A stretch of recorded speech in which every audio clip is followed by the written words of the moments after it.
Boa noite, estamos começando mais um programa O Papel da Política, com o apoio do Instituto Sociocultural Brasil-China. E hoje nós recebemos uma das maiores autoridades em São Paulo na área da habitação. Tenho muito orgulho de estar recebendo vocês aqui, eu e o Ricardo, que tocamos aqui o programa. Estamos recebendo hoje o vereador de São Paulo, Fábio Riva. Obrigado pela presença, vereador. Muito obrigado, boa noite a todos. Obrigado pela generosidade, vocês são meus amigos, né? Então, Maurício e Ricardo, então, obrigado. Não sou autoridade, sou um cidadão que está hoje numa posição como vereador na cidade de São Paulo para servir as pessoas.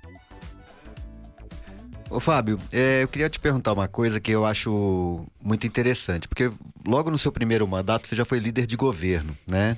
E continua líder de governo até hoje. Eu acho que o líder do governo tem um papel que ele tem que ser muito abnegado, né? Porque ele deixa de prestar atenção no próprio mandato, de 100% focado no próprio mandato, para prestar atenção na relação do governo com a Câmara Municipal, né?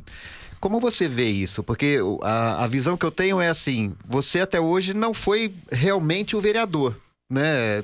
Você é o líder do governo, então eu vejo no seu trabalho ali muita preocupação com a aprovação dos projetos do governo, com a aprovação com a relação do governo com a Câmara, e o seu mandato mesmo, você tem que abnegar um pouco dele para ter esse papel. Como é que funcionou isso para você? Olha, Ricardo, eu vou discordar de você. Eu não dividi o meu mandato. O meu mandato é um mandato único de vereador da cidade de São Paulo. A posição de líder do governo não atrapalhou o meu mandato, que é um mandato pé de barro, de conversar com as pessoas, de periferia da cidade. É uma responsabilidade grande, como líder do governo, fazer todo o encaminhamento dos projetos do Executivo. Ser o porta-voz do prefeito na Câmara Municipal. Mas eu encontrei dentro da Câmara Municipal, no meu primeiro mandato, quando o prefeito e o nosso querido, saudoso amigo Bruno Covas assumiu a prefeitura do município, depois da eleição do prefeito João Dória governador, ele me fez esse convite para ser líder do governo. E me deu uma tarefa, me deu uma missão. E a primeira missão era conseguir dialogar com os vereadores para aprovação da Previdência Municipal. Fácil, né? Logo de cara. Logo de cara. E ali eu acho que foi o grande teste meu pessoal. Agradeço muito porque foi um crescimento, um amadurecimento, uma experiência fora do comum, onde eu tentei de uma forma ou de outra criar um link entre o próprio Executivo e a Câmara, um diálogo muito aberto, muito transparente. Muitas vezes o não também é uma resposta, também é o vereador, não é só a população, porque muitas vezes os políticos têm medo do não, né? Eu vou ver, eu vou dar uma olhada, olha, né? Eu procurei ser bastante transparente, fui conversando individualmente com cada vereador, explicando da importância de uma medida muitas vezes impopular ao servidor público, mas necessária para a cidade.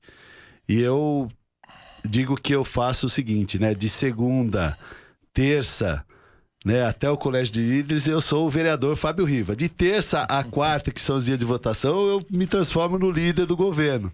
Mas a partir da quinta-feira, quando não tem, eventualmente, votações, eu volto o Fábio Riva vereador, de visitar as comunidades, de entender o problema das pessoas, de continuar fazendo o meu trabalho social do movimento de moradia, que faço já há mais de 20 anos, né, na Associação dos Trabalhadores Sem Terra de São Paulo, que eu sou advogado voluntário na Associação Educar para a Vida. Então não existe uma divisão, né, da pessoa Fábio Riva, mas eu dividi as tarefas de que eu sou sempre vereador, mas acumulo aí a função de líder do governo.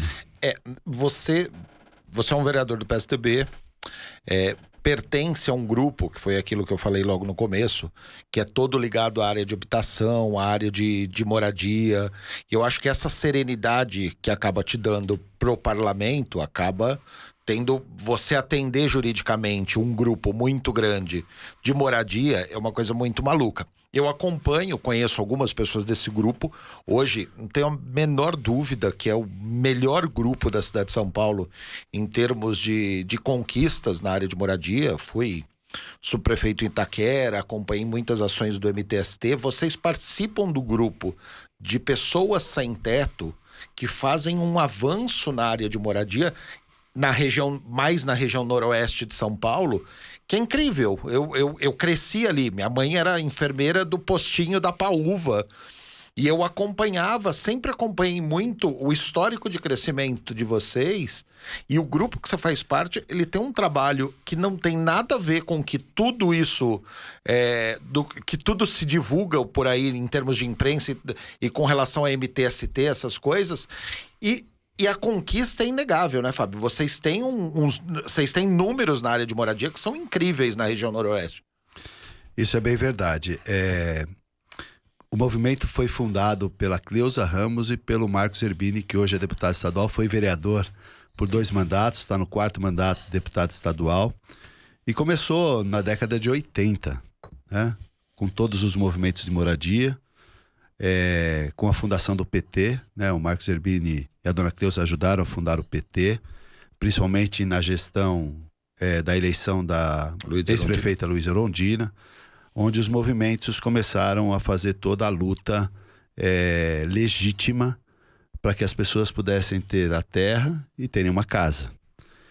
E quando você cita alguns outros movimentos, nosso movimento ele nasceu na mesma origem, mas se distanciou dessa metodologia do método da reivindicação, que era você cobrar o poder público para que o poder público desse a casa para você, né?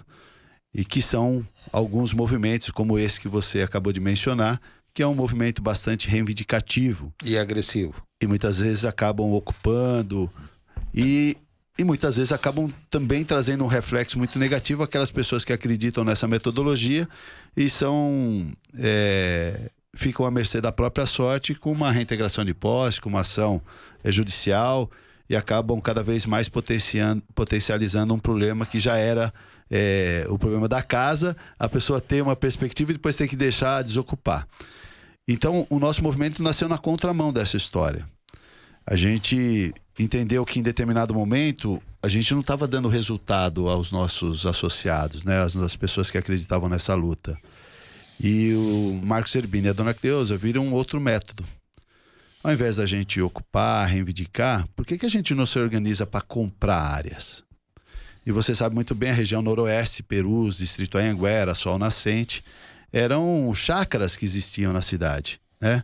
Lindeiras à rodovia Anhanguera, e ali começaram as primeiras experiências com a compra coletiva de grandes áreas de terra, né? Começou, na verdade, no Jardim Rincão com uma terra pequena, de aproximadamente 200 famílias, e depois já se migrou para o Jardim Canaã, que fica no pé da rodovia Anhanguera, próximo ali ao pedágio. A primeira experiência grande de organização para compra coletiva. Inclusive foi noticiado na ocasião pela própria Globo, que falou, olha, um grupo de movimentos de moradia se organizou, comprou uma grande área de terra, saiu até na televisão porque Dom Paulo Evaristo Arnes, na ocasião um incentivador dos movimentos da luta pela moradia, estava lá, e foi a nossa primeira grande experiência de compra coletiva. As famílias se organizaram, juntaram seu próprio dinheiro, o Marcos Zerbini e a dona Cleusa organizaram essas famílias, fizemos lá um loteamento de interesse social, que hoje não é só um bairro, é um pedaço de cidade e um pedaço do Brasil. Acho que essa é a importância de que a luta é uma luta construída com muitas pessoas, com muita verdade, com muita luta, nada caiu do céu, né? Muita gente acabou desistindo porque tinha gente que no Jardim Canaã, e muitas pessoas se recordam disso, diziam o seguinte, não vai chegar asfalto aqui nunca, não vai chegar nem água aqui. E muitas manifestações nós fizemos, né? Nos governos do Fleury, no governo da Marta, no governo do Maluf, do Pita, e até que quando o Zerbini acabou sendo escolhido para ser o nosso candidato a vereador, teve o primeiro mandato, foi eleito no ano de 2000, e a partir de 2001 nós tivemos uma ferramenta, um mandato a serviço dessa luta, e que tem, graças a Deus, hoje eu faço sequência desse trabalho na Câmara Municipal. É o que eu te falei, eu cresci ali, Tá? Minha mãe era enfermeira da sala da vacina do postinho da Paúva, em frente ao Ferraz de Campos. Eu lembro na época, eu sempre gostei muito de política, e eu lembro a época, as reuniões ali no salão da igreja, dali da área ali pertinho, todo o trabalho que vocês andavam, e eu era muito novo, mas me soava um negócio muito diferente, porque eu tinha o costume que nós tínhamos, principalmente por estar no governo Luiz Erundina, era um negócio mais de reivindicatório, e as conversas... De mutirões, tinha a parte dos mutirões de casinhas, e Jardim da Conquista em São Mateus, que foi feito nesse sistema, e era muito bacana a linha. É muito difícil você implementar um conceito diferenciado na cabeça de pessoas que não tinham. Vocês foram ali para o Rincão, e você tem a Anhanguera, você tinha aquela passagem da Bandeirantes próximo, aí depois veio todo o Rodoanel e não tinha um acesso para nenhum deles todos. Tinha que fazer toda a volta para vir pela Vila dos pela Jaguara mesmo, que vinha pela Jaguara. E é muito difícil você conseguir, como advogado e conversando com essas pessoas, você conseguir conscientizar as pessoas que dá para comprar, dá para construir, aquele negócio de invadir a outra pegada, porque os números provam que tá muito bem sucedido o seu trabalho. E até complementando, Fábio, Maurício, eu estava agora, exatamente nesse minuto, ouvindo a reunião do plano diretor falando sobre habitação. E um dos cidadãos que foi dar a sua contribuição, ele estava falando exatamente isso, de uma área que eles compraram, que por problemas de zoneamento eles não puderam iniciar a construção naquela área, e eram 400 e tantas famílias, ele me disse, e chegou um momento que 200 e poucas famílias cansaram e invadiram o terreno que eles mesmos já estavam prontos para comprar, né? Então, complementando a pergunta do Maurício, essa liderança para conseguir dar essa acalmada na população e mostrar que, por mais que demore um pouco, aquilo vai sair. Como vocês conseguiram contornar isso com tanta gente que vocês já trabalharam ali? Eu falo que a ideia do nosso movimento, a ideia, né, de você organizar as pessoas para comprar a área de forma coletiva, é uma ideia muito simples, né? Mas desde o início, o Marcos Zerbini e a dona Cleusa Ramos, eles criaram um método, uma metodologia. Eu falo que assim, né, copiar um movimento é fácil, agora o método é difícil, né? Que é a organização. Que é a organização das pessoas.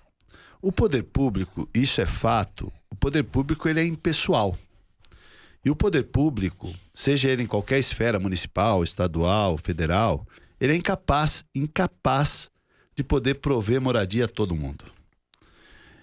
E uma alternativa para que isso possa resolver a questão habitacional são os movimentos organizados, mas os sérios. Aqueles que tentam de uma forma ou de outra. O nosso trabalho foi, em primeiro lugar, sensibilizar as pessoas que a gente não estava indo lá para ganhar um terreno. Que as pessoas estavam lá para fazer como os grandes empresários fazem. Porque os ricos podem se organizar em grupo de 4, 5, fazer consórcio e construir grandes empreendimentos. Por que o pobre não pode fazer isso? Pode. E a experiência nossa, que dá certo, são 40 mil famílias que já têm o seu pedacinho de terra. 25 mil delas já moram na sua própria casa. Com essa verdade, dizendo o seguinte: se a gente esperar o poder público sentado na nossa casa, ele dá uma casa para cada um que precisa, essa casa nunca vai chegar. Mas aqueles que têm a coragem de encarar um grande desafio, uma grande luta, a associação está de portas abertas. E mais do que isso, nosso trabalho também é educativo, porque a associação não é como essas cooperativas que davam carnê para o cara pagar mês a mês. A gente fala, a partir do primeiro dia que você pisa na associação, que você é nosso associado, você tem que fazer uma autopoupança. E como que o pobre, né, a pessoa simples, né, consegue guardar dinheiro? Renunciando muitas coisas. Uma bolacha para o filho. Parar de fumar. Parar de beber. Né? Nós temos exemplos disso. Pessoas que foram lá dar esse testemunho. Nós temos uma coordenadora que é uma das primeiras pessoas que me acolheu na associação, que é a coordenadora Ivone, diarista. Ela fazia 2 faxinas por dia, na parte da manhã e na parte da tarde. Demorou anos para construir a sua casa, mas construiu. Mora na 7ª área, no Sol Nascente, numa bela de uma casa, construída com o suor do trabalho dela, do falecido marido.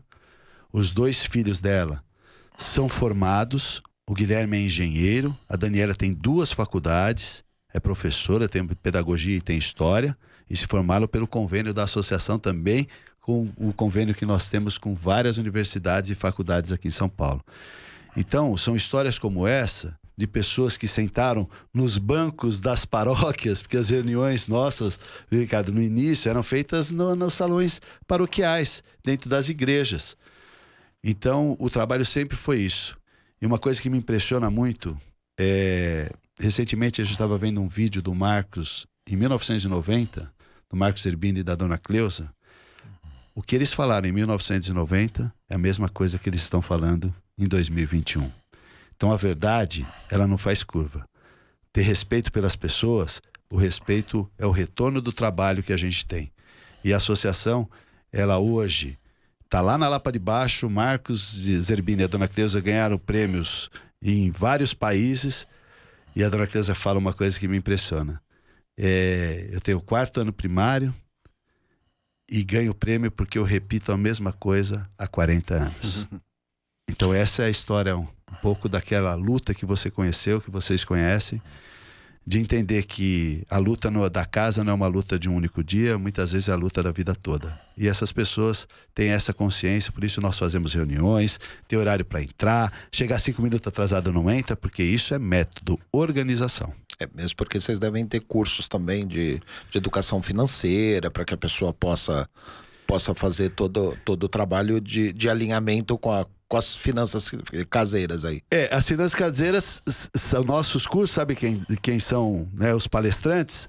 São os associados que contam para os outros como que conseguiram construir a sua própria casa. Não tem uma coisa melhor, né, do que o exemplo. O exemplo. Então não basta as pessoas pegarem um livro, né, de alguém que escreve sobre educação financeira, do que ouvir uma pessoa que, como ela, há alguns anos atrás, na mesma condição, não tinha nenhuma perspectiva de ter uma casa, achava que era impossível, mas que sentou naquele mesma cadeira, assistiu o Marcos Zerbini falar, a Cleusa contar a história, e os coordenadores que hoje moram na sua casa, falando que conseguiram com o suor do trabalho, fazendo 2 faxinas, outros que são motoqueiros que fazem serviço nas pizzarias à noite, trabalham de segunda a sexta, foi possível para eles, é possível. Então essa é a nossa educação financeira, da experiência viva dos nossos associados. Ô Fábio, o que eu acho legal, muito legal mesmo o trabalho, eu fui lá esses dias conhecer a associação, o local físico,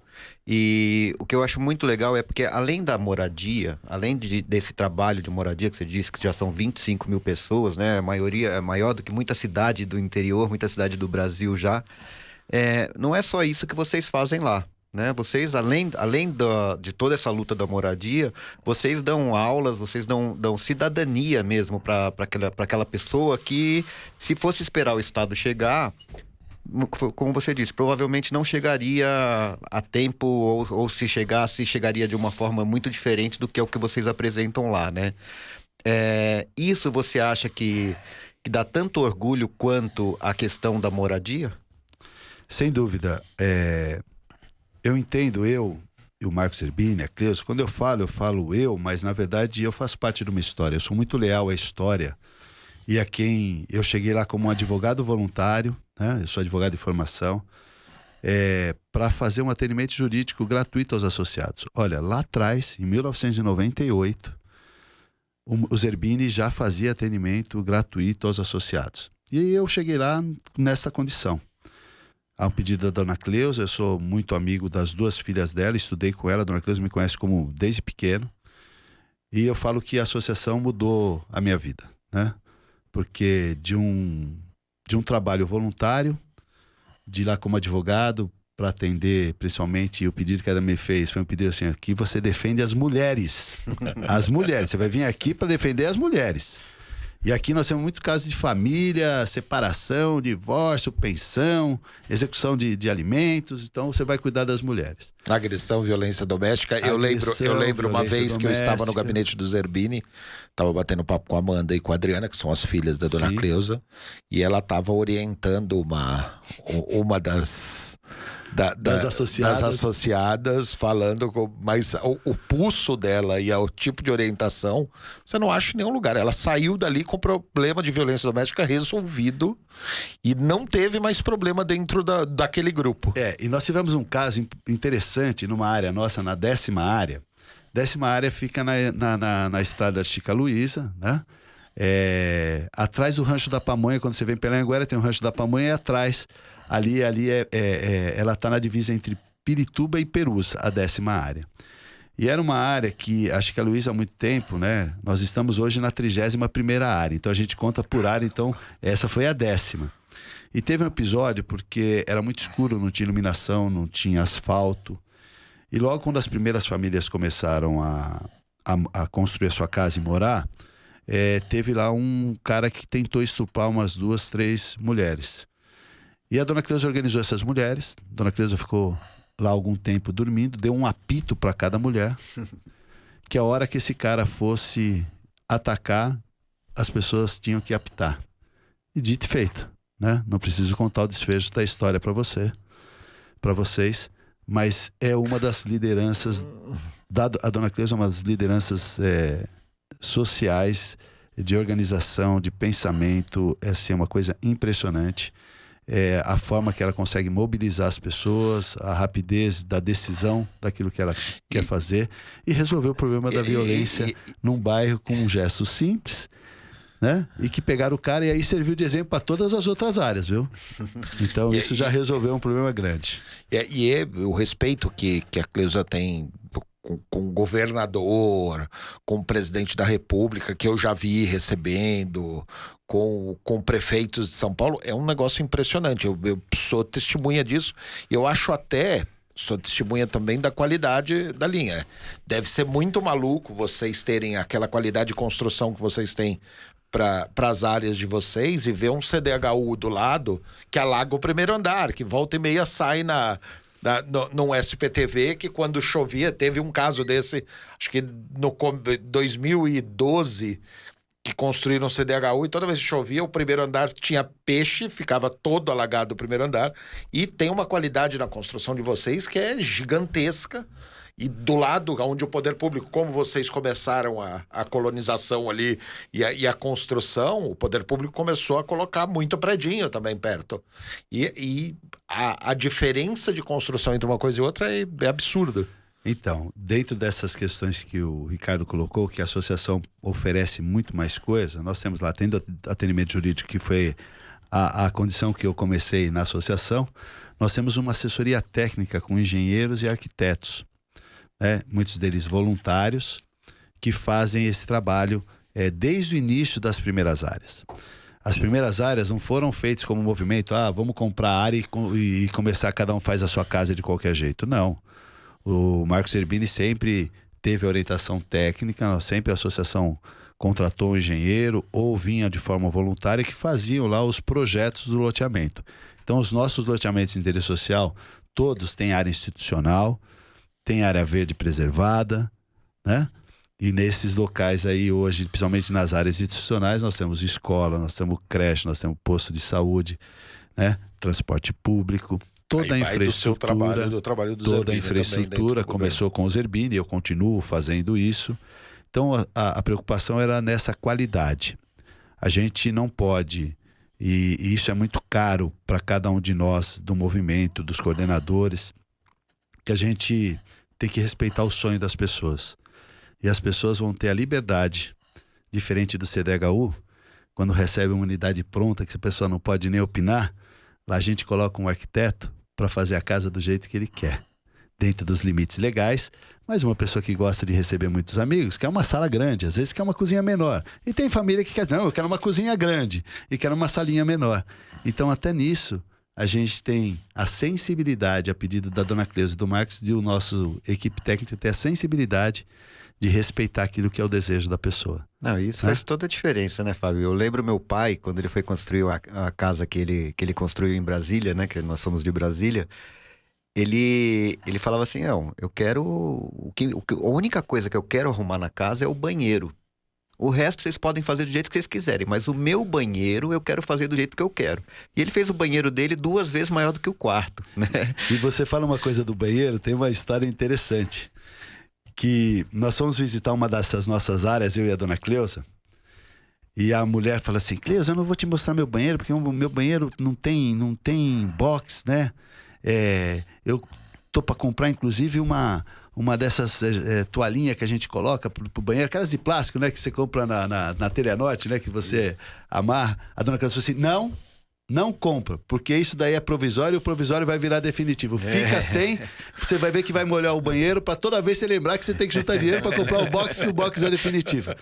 Então, é um pouquinho desse jeito, né? Da gente falar que aquilo, e aquelas pessoas sofreram muito, tanto no aluguel, e que nunca conseguiam comprar um móvel planejado porque sabia que daqui 2, 3 anos podia sair daquela casa, nunca faziam um investimento na qualidade, na condição de prazer de ter uma coisa chamada que é seu, né? Sim. Então as pessoas empregam não só o suor do trabalho, mas toda uma esperança no sonho de ter a casa do jeito que sempre sonhou. E a gente procura cada vez mais, e eu sempre falo isso, se quer colocar porcelanato, espera para você pôr. Não fica comprando aí cerâmica. É porcelanato do seu sonho? Então espera para você. Bate o cimentinho, vai lá dentro, mas faz de forma definitiva. Por quê? Porque você não precisa mais fazer provisório. Sim. Porque a casa é sua. Né? Então, isso pra gente é uma coisa muito importante. Então, a gente tem muitas coisas, né? Nós temos curso de pedreiro e azulejista lá. Na associação, por quê? Porque a gente é um movimento de moradia. O que a gente quer que o nosso associado saia logo do aluguel e faça a sua própria casa. E aquele que não tem condições, né? Aquele que ele pode economizar com o pedreiro, ele pode fazer. Mas a gente vai dar um curso para ele. E os cursos, é impressionante, que nós temos lá determinados cursos, principalmente de azulejista, né, de assentador, né, de pisos e azulejos, 70% das mulheres estão fazendo, tá? É mesmo, mano, que legal. De pedreiro a gente tem uma média de umas 20%, né? Mas curso de azulejista que dá certo é de mulher. De homem sempre tá faltando um dedo, porque os caras são descompensados e aquela máquina é uma desgraça para cortar dedo. Então, a gente tem esses cursos e nós temos um outro curso importante, que é o cursos profissionalizantes na área da beleza. Nós temos uma casa hoje da beleza. Esses cursos começaram desde 2003. Eu sou o padrinho, né? Tenho muito orgulho de ser padrinho dos cursos da área da beleza, que a gente forma as pessoas para o mercado de trabalho no curso de manicure e pedicure, design de sobrancelha com depilação, maquiagem e assistente de cabeleireiro. Isso tanto para homem como para mulher. E nós temos uma sede própria em Perus, na Antônio Maia, do lado do Bom Prato, ali do ladinho da estação, que é uma casa da beleza, e a gente já formou 6.500 profissionais e profissionais que estão inseridos no mercado de trabalho. Então, o que eu quero dizer com isso? A associação ela faz um trabalho social, não é assistencial. Social por quê? Porque a gente quer que as pessoas sejam protagonistas da própria história. A gente quer dar oportunidade. Da mesma forma que as pessoas, com o dinheiro do seu salário, juntam dinheiro para comprar o seu terreno, construir a sua casa, a gente quer dar oportunidade através de uma qualificação profissional, seja do curso de pedreiro azulejista ou dos cursos profissionalizantes.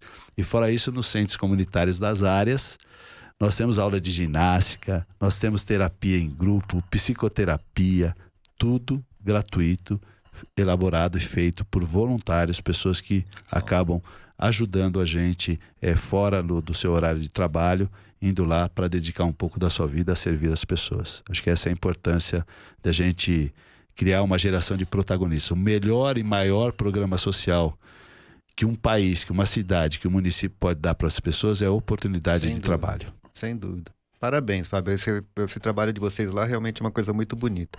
Eu queria transportar isso para a cidade, porque enquanto eu estava secretário adjunto da habitação, a gente vê um déficit habitacional na cidade gigantesco, né? Mais de 400 mil pessoas esperando casa, e isso realmente é uma coisa que o secretário João Farias falava para mim, falava, pô, parece que a gente está enxugando gelo, a gente faz, e não resolve, né? E logo que eu tomei posse desse cargo lá, conversando com o prefeito Bruno Covas, por muita coincidência, eu tomei posse no mesmo dia que ele lançou o decreto do programa Pode Entrar. Que o programa Pode Entrar, para quem não sabe, é um programa municipal de habitação que veio em detrimento do fim do Minha Casa Minha Vida, que o governo Bolsonaro terminou com Minha Casa Minha Vida, e o prefeito, na época, disse, não, nós não podemos ficar sem um programa habitacional, que antes era o Minha Casa Minha Vida, que a prefeitura cedia o terreno, o governo federal cedia, a prefeitura cedia o terreno e o governo federal ajudava a construção, e acabou, né? Então, logo no programa Pode Entrar, o primeiro ano a ideia era construir 10 mil habitações, né? Ainda era um decreto que agora virou lei, né? Depois você pode até falar sobre isso também. E uma coisa que eu até conversei com o Bruno na época foi, ele falou, não, nós queremos construir esse ano 10 mil habitações e o ano que vem 25 mil habitações. Só que o ano que vem era depois da eleição um outro governo, né? E brincando com ele, eu até falei, pô, mas você vai deixar mais habitação para o próximo governo do que no seu, né? E o Bruno era um cara sensacional, né? Ele disse, não me interessa isso, me interessa que saia as casas. Não me interessa que seja eu que vá fazer ou que seja o próximo que vá fazer. Posso dizer o que o Bruno falou, inclusive para mim? Eu faço política, não é para a próxima eleição, é para a próxima geração. E é muito Essa legal. é muito legal. É um cara que faz falta. Tá né? lá, faz muita falta. E como é que você viu essa mudança? Que agora o Ricardo Nunes, né, um vereador que foi vereador por poucos mandatos também, com uma experiência política não tão rica quanto a do Bruno, porque o Bruno nasceu no meio, né? Então ele era uma pessoa diferenciada mesmo.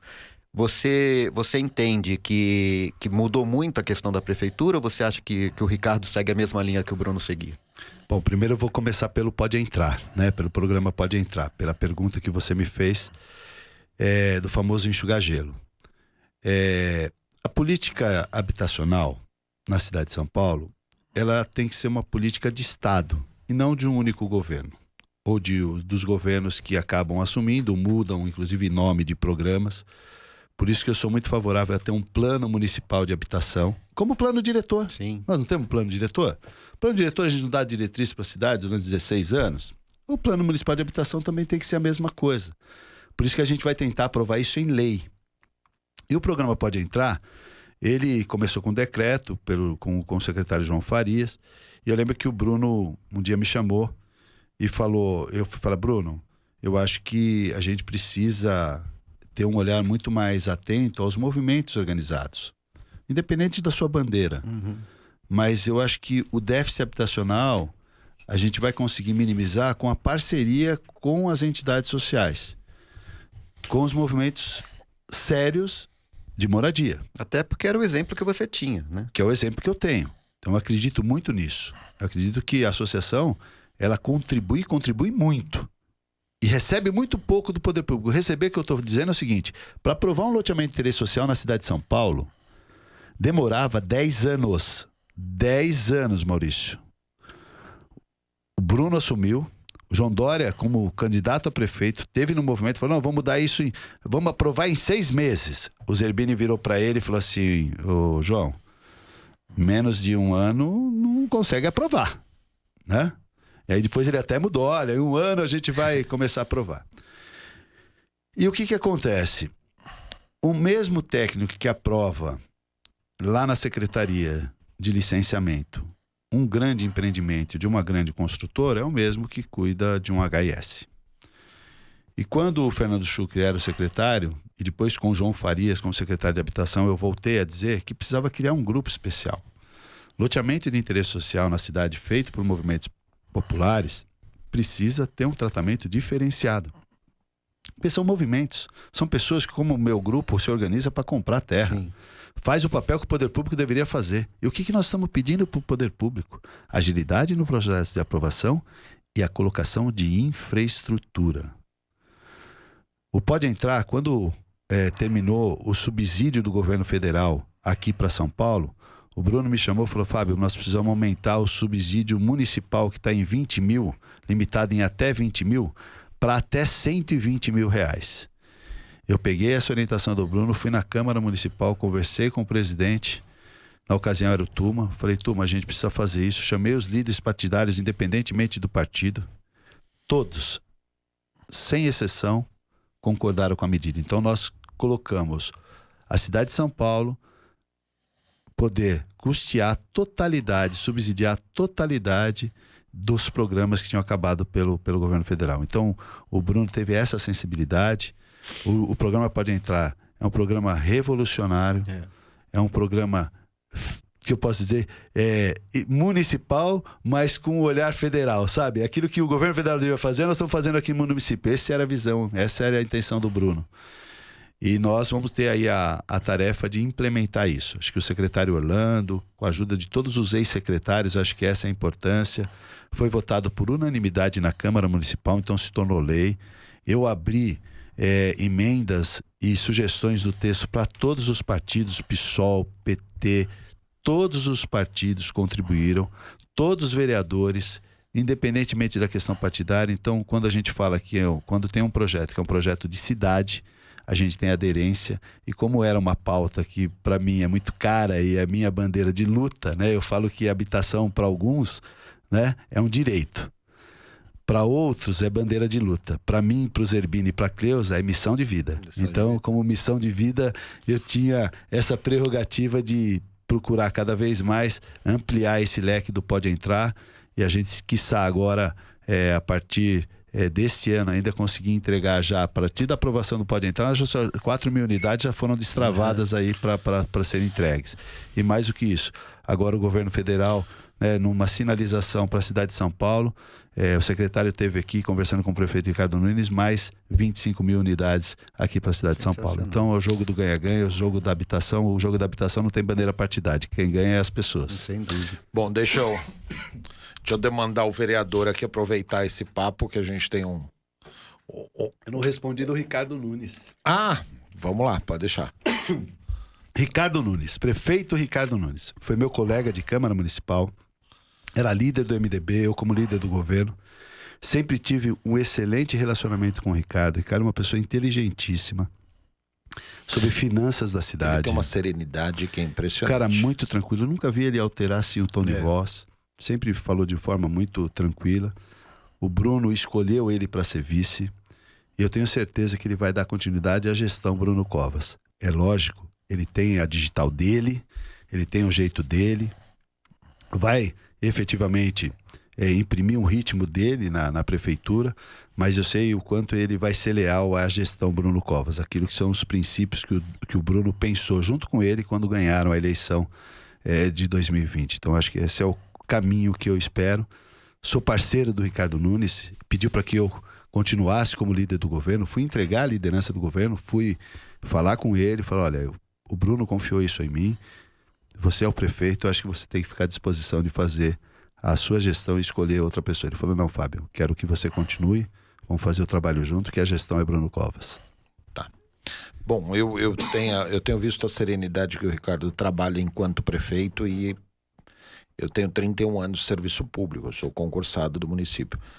Eu nunca tinha visto uma linha contínua dessa, e independente de valores pessoais, os valores dele são de executivo. Ele, independente do que ele acredita em termos de uma ação ou outra, ele procura o melhor para a cidade. Foi o que ele fez com o Padre Júlio, independente das linhas dele. Ele foi procurar o Padre Júlio e deixou meio que o Padre Júlio trabalhar nas áreas de moradores de rua, em muitas coisas, e você vê que ele está buscando informação. Aliás, é essa demanda que eu queria fazer, porque esse papo a gente tem um ex-secretário adjunto de habitação do município, do Bruno, você que tem um trabalho belíssimo com moradia, e hoje existem algumas ausências no município de São Paulo com relação a critérios adotados de programas. Deixa eu te dar um dos exemplos.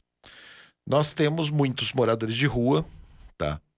E até há 8, 10 anos, os moradores eram classificados como muitos tinham problema de ser usuários de droga, cresceu a Cracolândia, tinha algumas outras pessoas que moravam nas ruas por outros diversos problemas.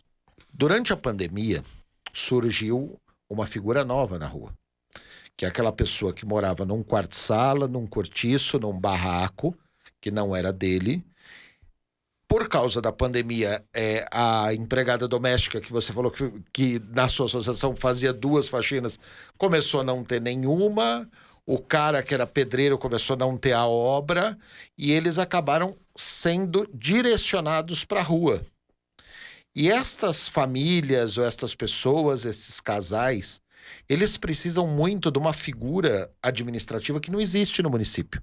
O município tem o auxílio aluguel, que é para quando você arranca as pessoas de um espaço, aquelas pessoas ficarem esperando uma moradia ou uma inclusão e ela recebe auxílio aluguel. Esta pessoa que foi para a rua, que talvez um auxílio aluguel pudesse cair feito uma luva com ela e ela não ter sido despejada, não pode ser dado porque não existe legislação para que possa ser dado o auxílio aluguel. Se tivesse feito durante a pandemia, muita gente que estava para perder o imóvel porque não conseguia pagar 500, 300, 400 reais naquele aluguel podia ter segurado e o cara teria até os móveizinhos dele. Agora, estas pessoas, essas famílias estão na rua. Não tem legislação que possa abraçar essas pessoas, porque são números hoje. Hoje você tem 40 mil pessoas na rua, 50 mil pessoas na rua, 30 mil pessoas na rua, mas precisava diversificar qual é o critério, o perfil e a solução para cada um desses programas. Não precisava, vereador? Não está cabendo uma lei ou uma intermediação junto ao poder público para abranger, por exemplo, o auxílio aluguel para outras pessoas que talvez... Tem gente que foi desapropriado, recebe auxílio aluguel e não resolve para nada, e para essas pessoas talvez pudesse se resolvendo. Não está faltando um pouquinho de legislação nessa área? Bom, você tocou num ponto importante, e foi um ponto que eu discuti bastante com o prefeito Ricardo Nunes. E aqui eu não vou antecipar, mas o prefeito Ricardo Nunes vai encaminhar para a Câmara um projeto que conversa com essa sua preocupação, né? Ele já externou publicamente que pretende construir algumas unidades de 12 metros quadrados para essas pessoas em situação de rua. Tem gente que é sozinho. Para acolhimento temporário. Para acolhimento temporário, como locação social, né? Dentro de alguns critérios, lógico, você precisa... quando você tem uma posição dessa, que muitos desses que estão na rua, e nós temos exemplo, a associação também faz um trabalho com moradores em situação de rua ali, em frente o shopping da Lapa. E nós já tivemos condições de empregabilidade de 8 desses moradores, e que através desse trabalho consegue resgatar a dignidade. Entender que a droga ou o próprio álcool acaba muitas vezes pela falta de perspectiva de um trabalho, de uma condição, se afunda nessa situação. Até como fuga, né? Como fuga. E quando você dá uma oportunidade, você volta a resgatar. O vício é complicado, você tem as suas recaídas, mas o prefeito tem uma atenção especial com isso, tanto com a secretária Berenice de Assistência, como com a Cláudia Carleto, que é a secretária de Direitos Humanos. Eu tive a oportunidade de ser ouvido também, um pouco pela experiência que nós temos. E esse projeto, essa ideia tem que se transformar em política pública. Então o prefeito está muito preocupado com a questão do morador de rua na cidade de São Paulo, que não é só um morador, são famílias agora que estão morando em situação de rua. O que acontecia nos anos 80, e aí a associação nasce desse trabalho da Cleusa, que antigamente as famílias vinham para São Paulo e não tinham condições de alugar uma casa, moravam na rua. Então era a família, era a mãe, o pai, os filhos, às vezes vinha até a avó. E foi esse o primeiro trabalho que a Cleusa começou. E ela falou, o dia que eu conseguir colocar uma pessoa dentro de casa, eu posso dizer que a minha missão foi cumprida. Então ela fala que agora a missão dela é 40 mil. Então ela também, a dona Cleusa, tem essa preocupação, e a gente vê, nós tivemos uma reunião com o prefeito Ricardo Nunes. O prefeito Ricardo Nunes inclusive gravou um vídeo com o nosso grupo, comigo, com a Cleusa e com o Zerbini, falando sobre a questão do morador em situação de rua na cidade de São Paulo. Então isso é um desafio para a cidade, e eu falo que não é um desafio somente do poder público, é das igrejas que fazem um trabalho, das associações que fazem um trabalho naquela região, de a gente sensibilizar. E a população da cidade de São Paulo precisa também muitas vezes colaborar com o poder público, né? Então acho que essa é a importância de a gente ter uma política pública que as pessoas se envolvam, entendendo que isso não é único e exclusivamente um problema da prefeitura, do estado, mas que é um problema da cidade, né? Então acho que esse é o envolvimento que nós precisamos, através de um projeto, através de um programa, né? Resgatar essas pessoas e também fazer com que a cidade olhe para essas pessoas de uma forma diferente, que a gente dê oportunidade, dê condições de eles voltarem à vida ativa, né? Ter aí as clínicas, ter os atendimentos médicos quando necessário. Acho que essa é a importância desse trabalho. Você sabe o que me assusta nessas linhas? Vamos para situações existentes. A gente tem mais ou menos a mesma idade, você deve ser um pouco mais novo que eu e o Ricardo, tá? E na década de 80, que você falou, eu tinha 14, 15 anos, em frente à biblioteca Álvaro Guerra, na Pedroso de Moraes, tinha um morador de rua que morava no canteiro central da Pedroso de Moraes e escrevia. Ele escrevia. E não deixava ninguém ler. E não deixava ninguém ler. Eu saía à noite, voltava com 17, 18 anos, e às vezes a gente parava ali para bater um papo. Meu irmão caçula tinha uma poesia dele que tinha trocado por uma foto.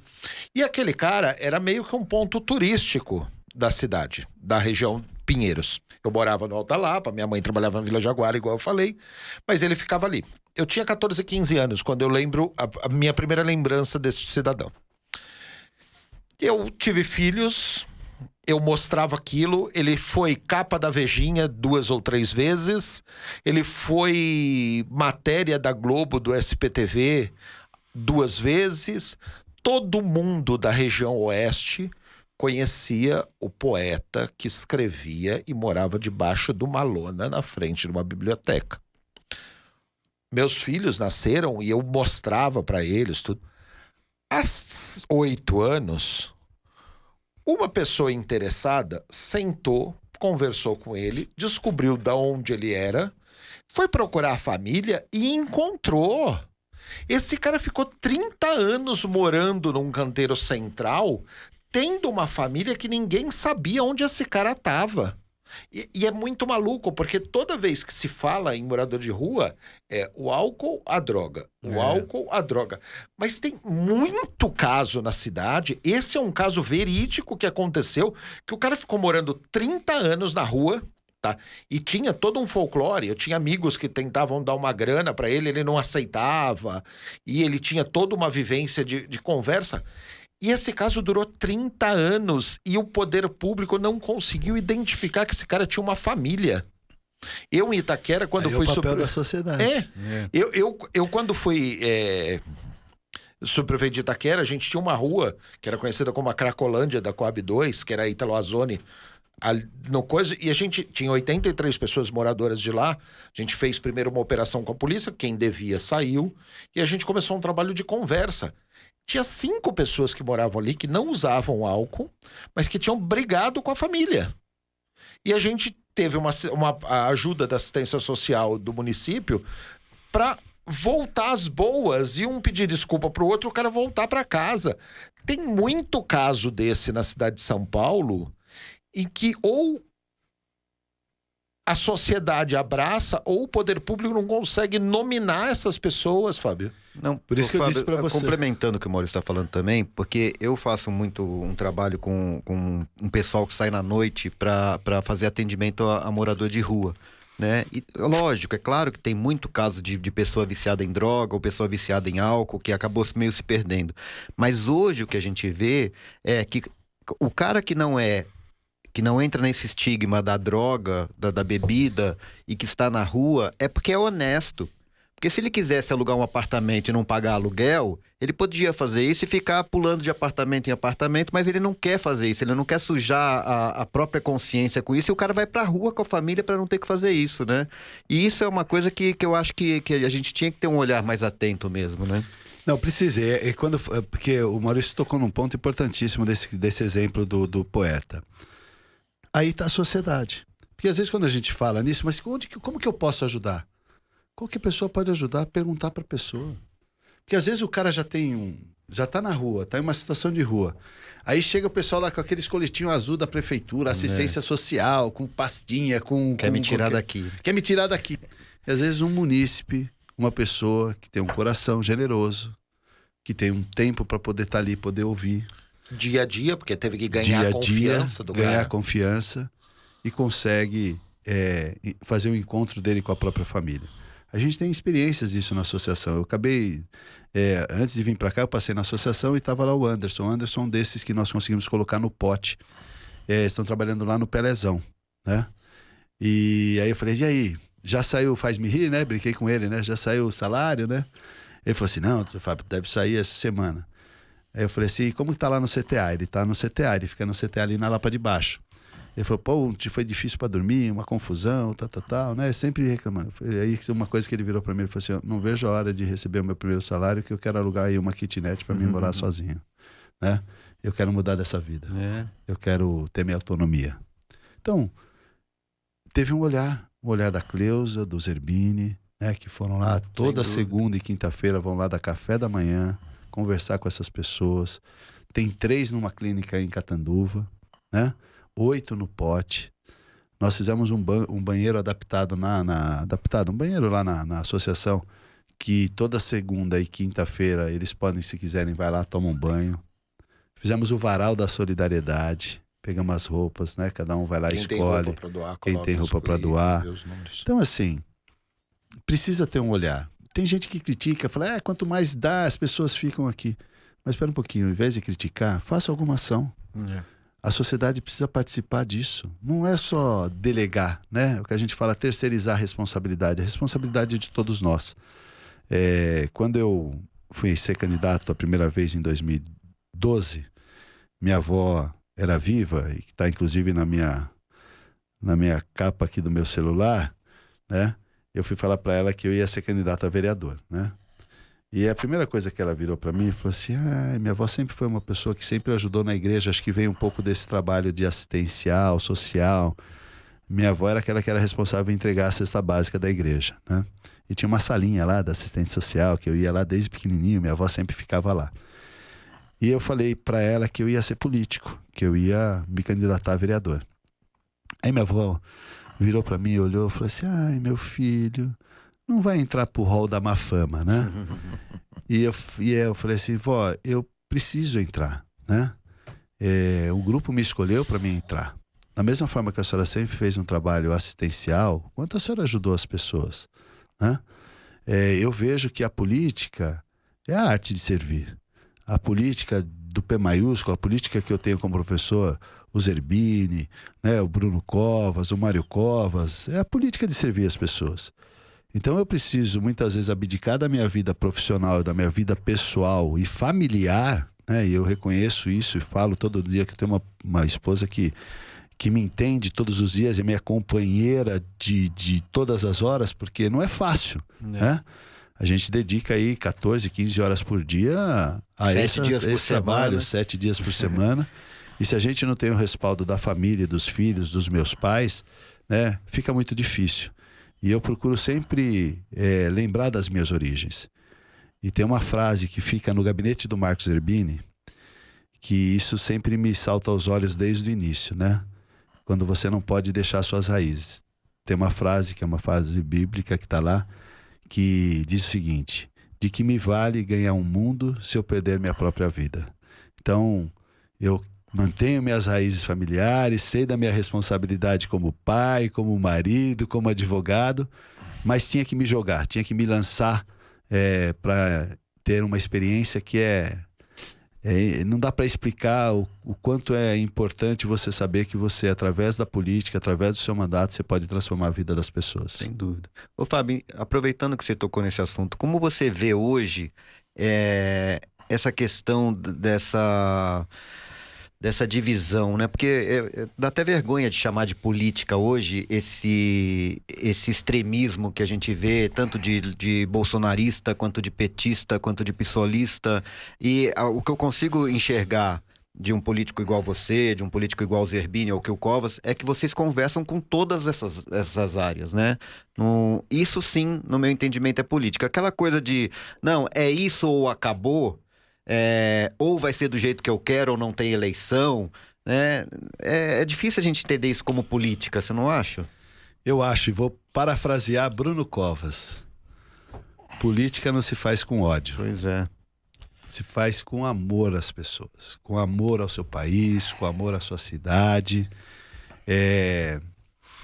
A gente vive eu falo que a gente vive uma crise política. Ou você está de um lado, você está do outro. Eu respeito sua posição e sou contra totalmente e venho tentar denegrir a sua imagem, tudo aquilo que você construiu, porque a minha posição é a mais certa. Então a gente vive uma situação muito difícil. Acho que o país polarizou entre o bem e o mal o bem. Pois é. E nem é o bem e o mal, né? E a gente precisa...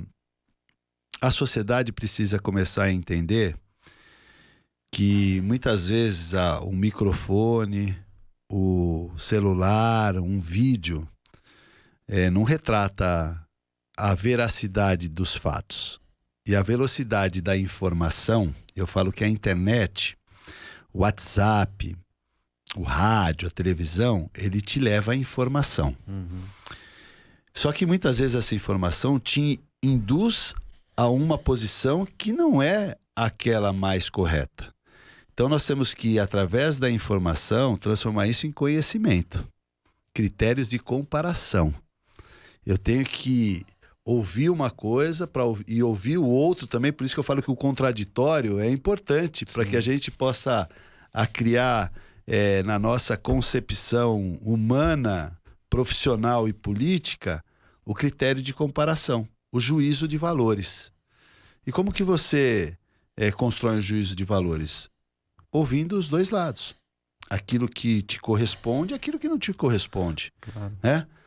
Agora, esse ódio, ele estraga as pessoas, divide o país, ao invés de a gente se unir, tentar se reconstruir, achar que nós vivemos um país democrático, respeitando as instituições, tem que ser independentes, são independentes, mas tem que ser harmônicas, né? Acho que essa é a importância da política. A política e a democracia é a arte da conversa, do diálogo, da sensibilidade, e não da imposição, não do grito. Sim. Acho que isso que está hoje imperando muito é o grito, é a imposição, o negacionismo, isso de todos os lados, né? Um é bom, o outro é ruim, esse aqui é pior, o outro... Então, isso é muito ruim. Eu quero ajudar a construir um novo modelo que é de diálogo, sem raiva, e que as pessoas menos favorecidas tenham muito mais voz do que tem hoje. Que minha avó era costureira e ela falava para mim, eu aprendi desde criança, isso era uma frase dela que eu adorava. Ela falava para mim, Ricardo, até para você colocar a linha na agulha, tem jeitos e jeitos. Não existe um jeito só para você fazer. Você pode fazer isso de vários jeitos. Então, tudo na vida é desse jeito. Tudo na vida você tem vários jeitos de chegar ao mesmo... Você sabe que eu admiro muito essa linha sua, do Ricardo, principalmente do Bruno. Eu vejo uma política de ódio em alguns pontos. Mas eu vejo que o que está imperando hoje no país é a política da confusão. E dos dois lados.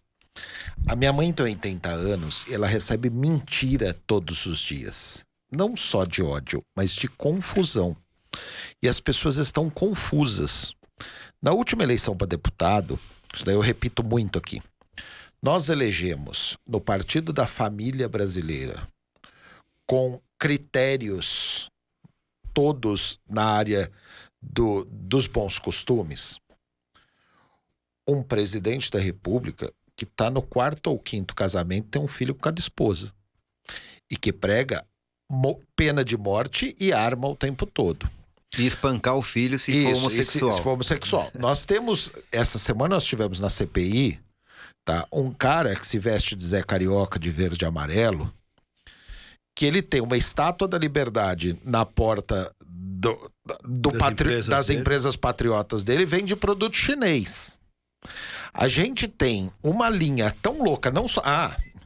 o Partido da Família Brasileira elegeu um ator pornô, usuário de drogas, e que renegava o filho. O Alexandre Frota é do seu partido, mas foi eleito no Partido da Família. Se ele tivesse sido eleito no PSOL, eu entendo, ele tem uma recuperação, tudo isso. Agora, quem votou nele acreditando em princípios e defesa da família tá muito louco. O PSOL, ele tem toda uma pauta ligada ao negro, tá? Rio de Janeiro, quem manda é o Freixo, que é branco. Aqui você tem Ivan Valente, Gianazzi, Isa Pena, me dá um negro na bancada do PSOL de ponta, tá? Boulos, não tem. Toda a pauta direcionada ao negro e o negro votando em massa nos partidos de esquerda e principalmente no PSOL.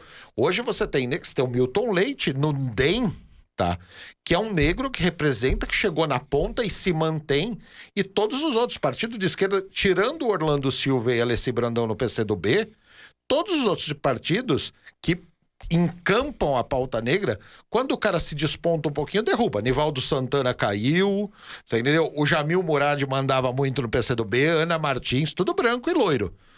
O PT é a mesma coisa. Ítalo Cardoso, sai, é todo mundo branco, tirando o Vicentinho de São Bernardo, a bancada do PT é toda branca, tá? Você tem pessoas confundindo com pautas, tanto do lado da extrema esquerda ou da esquerda, quanto do lado da direita. A gente está apresentando com você aqui puta trabalho habitacional e de moradia que não tem nada a ver com o que aparece na TV todo dia. É um trabalho efetivo e que ninguém dá pauta porque não tem um pneu queimando numa rodovia.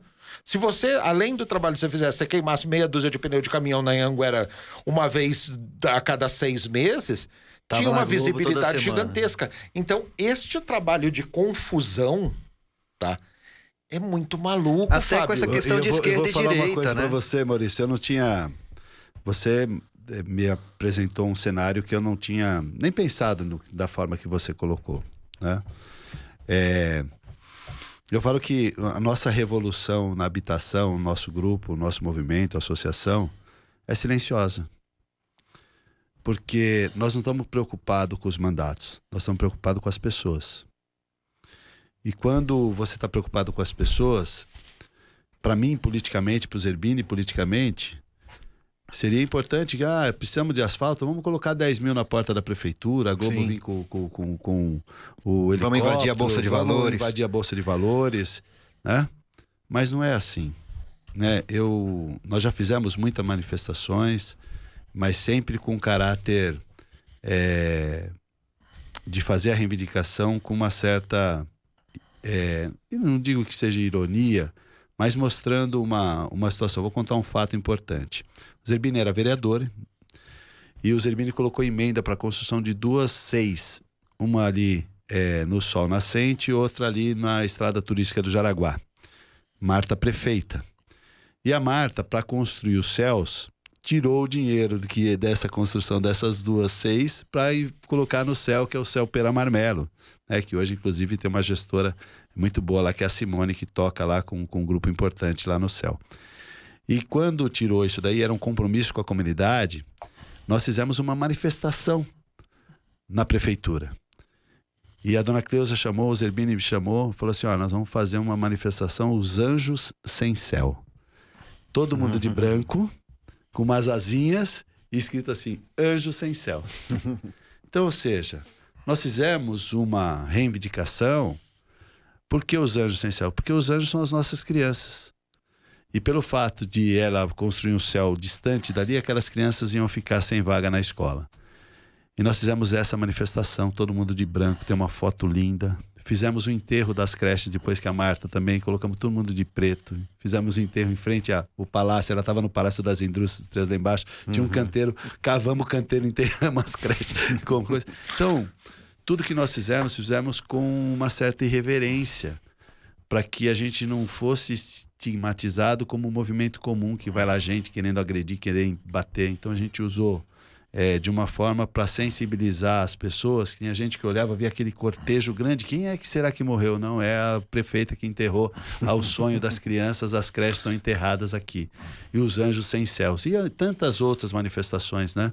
E também tanto as manifestações para cobrar como para agradecer. Isso Nós é legal. fizemos com o governador Mário Covas, governador do estado de São Paulo. Ele aprovou o ProLurb, o decreto, ele assinou o decreto do ProLurb, Programa de Lote Urbanizado, que nasceu da experiência do movimento. O Marcos não era vereador. Nós fizemos uma manifestação no Palácio dos Bandeirantes, levamos 5.000 pessoas e fizemos um agradecimento ao governador Mário Covas, que olhou com sensibilidade e encaminhou recurso para fazer escola, adutora de água, de esgoto. Então, ou seja, fez uma transformação na vida das pessoas. E o Covas dizia, e a Cleusa tem um programa do Covas quando foi candidato em 98, que a dona Cleusa fala assim, o governador Mário Covas é o único que prefere enterrar tubo do que enterrar gente. Enquanto os outros querem fazer obra para o povo ver, para inaugurar, ele está dando saúde pública para as pessoas. E esse é o exemplo, né? Foi o exemplo do Bruno, de tantos outros porque o que é comum a gente escutar é que saneamento forma. Básico não dá volta porque está embaixo da terra. Mas isso dá saúde pública. Exatamente. Mas não escala, Fábio. Eu não vou pedir sua opinião com relação a isso, porque a manifestação do caminhoneiro, o chefe da manifestação de caminhoneiro não tem um caminhão, você tem o líder dos... As pessoas acabam fazendo isso por um palanque, você sabe. Essa é, infelizmente, é esse a o pessoal que raiz do escala. negócio. Você tem que fazer parte, ser integrante e ter propriedade para falar. Mas hoje, a rede social, qualquer coisinha que você fala, se você quiser meter o pau em alguém agora, você vai ter 10, 15, 20 mil seguidores. Isso. Agora, você falar o que as pessoas precisam Isso ouvir, mesmo. você não vai ter nenhum seguidor. Verdade. Eu prefiro continuar falando que as pessoas precisam ouvir, porque assim eu continuo sendo o Fábio Riva, coordenador de movimento, advogado, né? E eu hoje estou vereador, né? É o estar. Mas eu sou advogado, sou pai, sou coordenador da associação, mas estou como vereador. Então, a mesma sinceridade, eu acho que isso muitas vezes até me afasta das pessoas, que eu sou bastante sincero. Olha, não dá para fazer isso. Eu apanho pra caramba com esses meus pensamentos. Procura outro santo milagreiro, porque eu não vou resolver esse problema, né? Eu acho que se a gente quiser construir uma relação, que nem regularização fundiária, né? Regularização fundiária tem muitos núcleos aqui que tem processos de 2002, 2003, 1999 e tal. E aí, quando as pessoas trazem isso para você, as pessoas falam, mas já veio um monte de gente aqui e enrolou a gente. Eu falei, pera um pouquinho. Não existe milagre em regularização fundiária, existe um caminho. E o caminho não é amanhã. Ou a gente anda e seja muito honesto com o passo a passo para que a gente possa chegar a uma finalização de regularização fundiária, ou vocês não vão acreditar em ninguém que vai vir aqui, porque vocês esperam um milagre. Eu quero mostrar um caminho. Se vocês quiserem caminhar comigo, eu estou junto. Agora, se vocês quiserem milagre, arruma um outro santo milagreiro, porque eu não faço milagre. Falando nisso, honesto, Fábio, né? aproveitando que você tocou nesse assunto, que me é um projeto de lei que está na Câmara, que hoje você está tocando, que me é muito caro, porque eu acho que é uma coisa fundamental para a cidade. O projeto de regularização fundiária que está lá, que a gente espera que seja votado logo, segundo o levantamento da Secretaria da Habitação, ele vai beneficiar 5 milhões de pessoas. É uma coisa absurda, porque se a gente for parar para pensar, 5 milhões de pessoas é quase a metade da população da cidade, né? E eu queria que você falasse um pouquinho desse projeto da regularização lá também. Então, isso que você falou. A gente tem 5 milhões de unidades, de núcleos habitacionais, de ocupações, de reurbanização, que precisam vir para a regularidade da cidade. As pessoas já estão lá, precisam ser tituladas, né? que é o título de regularização fundiária. Então, São reconhecidas. São reconhecidas. Hoje, posso dizer uma coisa para você, Maurício? A grande maioria já tem até esse reconhecimento. Reconhecidas no papel.